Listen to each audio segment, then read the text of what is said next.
Good morning, folks. We've got space weather, a volcano, and top news. You might recall that yesterday we saw evidence of a CME released just out of view behind the limb. Today we can review SOHO coronagraphs and tell it was a small CME released more than 90 degrees away from our planet. Let's come to spaceweathernews.com and check out the last 24 hours and 193 angstroms. Absolutely no sunspots and no solar flares. Dark, small coronal opening turning through as we come next to peek in on the solar wind. We've discussed it since a 3-day forecast of solar wind about a week ago. Ramp up of plasma speed to 600 kilometers per second on the 18th, and here on the 20th we see telemetry dropping back down.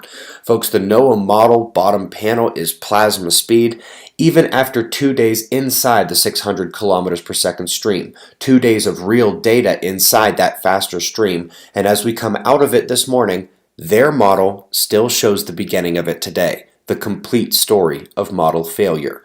We're zooming in on 211 angstroms so we can see coronal holes and major low corona structure.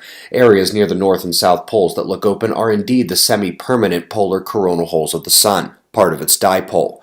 Let's come down now to Mount Sinabung in Indonesia. Eruption yesterday sent ash 7 kilometers high, and within the rising ash cloud, a beautiful stratification of thin concentric sheets appear in the column.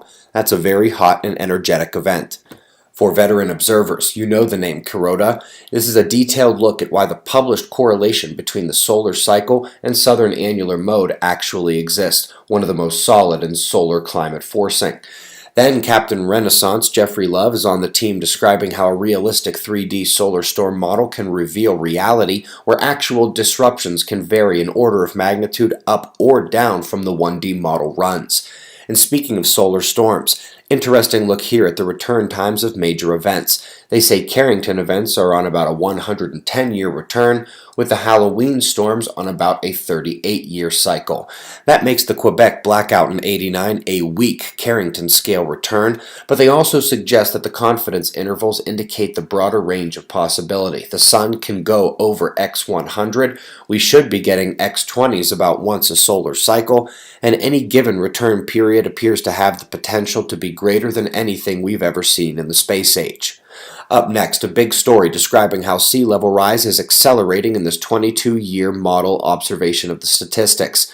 The issue is that once again we insist it is sea level variability, not sea level rise homogeneous. And while the words they speak disagree, none of their models or data do.